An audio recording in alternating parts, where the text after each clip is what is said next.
Hello everyone, I am storyteller SHRADDHA, and today I'm bringing you a story that is full of magic. The name of the story is The Magic Paintbrush, and it is a story adapted from a folk tale from China. Once upon a time, there was a little boy called Ma Liang. Ma Liang was a very kind but poor boy who lived in a village by the mountainside.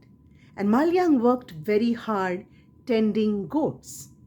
Now, Ma Liang did not have any family to look after him, no parents, no siblings, but the villagers took care of him.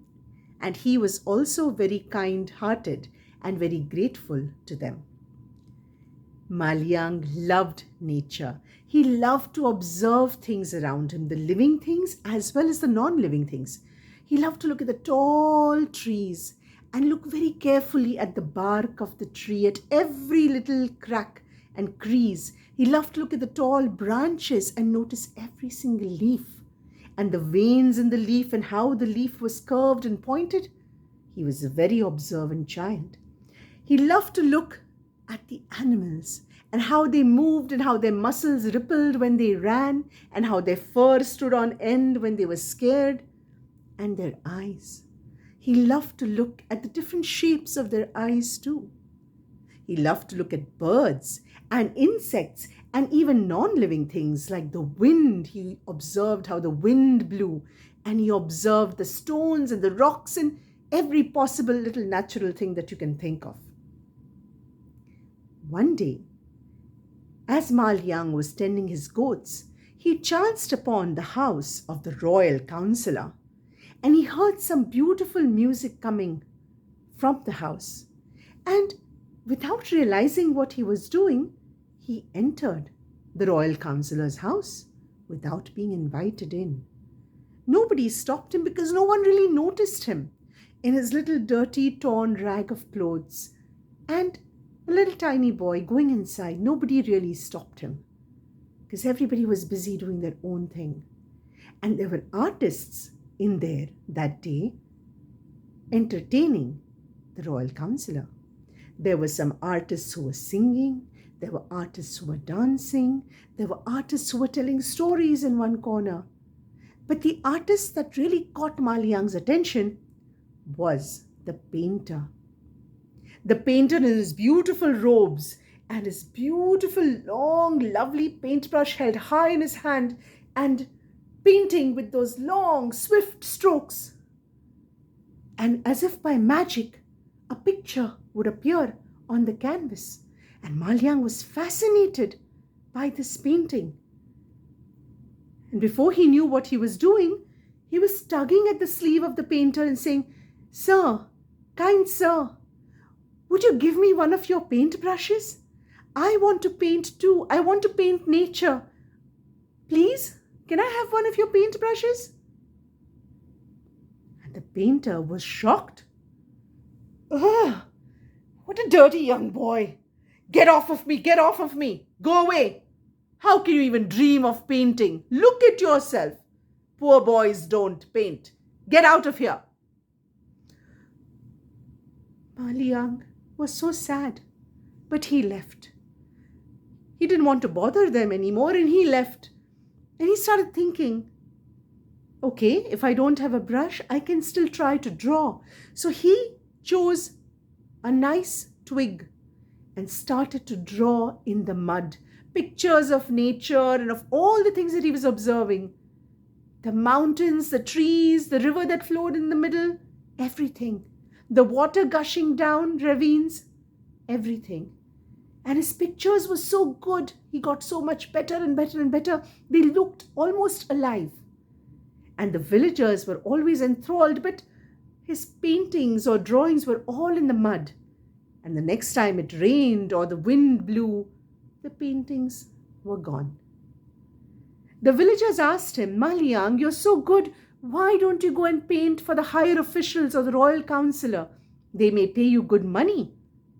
But Ma Liang was so hurt by that experience, he said, "No, I will not paint for the rich people.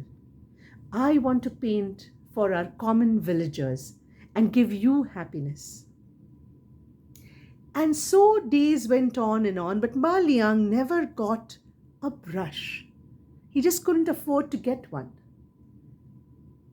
One evening, as he sat looking at the distant moon and observing the shapes that he could see on the moon, suddenly he heard behind him. And he turned around. And do you know what he saw? He saw a wise old man floating as if on a cloud behind him. And he was entranced. And he said, "Sir, who are you?" And the wise old man said, "Well, I am a wise old man, and I can hear the wish of your heart, Ma Liang. Why do you want a paintbrush?" And Ma Liang said, "Oh, I just love nature so much. I want to paint for the common man. I so wish I had a brush." And the man said, "Okay, will you not paint for the rich people and make money?" "No, sir, I would not paint for them. I want to paint only for the common man, to give and spread happiness, just as the painting gives me joy." And the old wise man said, And he floated to the left and right, and he floated near Ma Liang and away as if he was thinking. And then, suddenly, out of thin air, he produced a stick that looked very much like the stick that Ma Liang was using to paint, but it was just a little bit different in that it was actually a magic paintbrush. And he said, "Ma Liang, here you go. Use this. Whatever color you think of, this stick will produce that color. It has a whole lot of color inside of it." And Ma Liang said, "Really? Are you sure this stick will produce color?" And the old wise man said, "Yes." And he painted in the air, and suddenly Ma Liang saw a huge circle filled with color made from that stick. It's like, wow. He said, "Thank you, sir. Thank you so much." And Ma Liang from that day started painting for the villagers. But you know what was very special about those paintings? Whatever he painted came true, came alive. If he painted a rooster, and the rooster came alive. He painted a goat, and the goat was alive, and it jumped out from the rock surface and went cantering away. If he painted a horse, neigh, and the villagers had a horse. Anything he painted came to life. Yeah, and as you very well know it, the royal counselor heard about this, and he had his guards drag Ma Liang to his house and said, "Ma Liang, paint for me. Paint me a money tree." Ma Liang refused. He said, "No, I will not paint for you." And the royal counselor tried to entreat him, tried to bribe him, tried all possible things, but Ma Liang refused to paint for him. So finally, the royal counselor seized the stick and gave it to his painter and said, "Paint with this." But the painter could not paint with the stolen stick. All he got was a few scratches. So the royal counselor understood that Ma Liang would have to agree to paint for him for anything to come alive. So he did something very bad. He threatened the villagers. He told Ma Liang, "If you don't paint for me, I will start capturing and making prisoner of every single villager that has helped you." Oh my goodness. Ma Liang did not want that to happen. So he said, "Okay, I will paint for you, but just this once. Only once. Tell me what you want." And the royal counselor said, "Okay, come to this big room in my house, and there's a blank wall, and paint on this wall." So Ma Liang picked up his magic brush and he painted an endless sea, very deep. And the counselor said, "This is not what I want. paint me a mountain of gold. Quickly, quickly, quickly.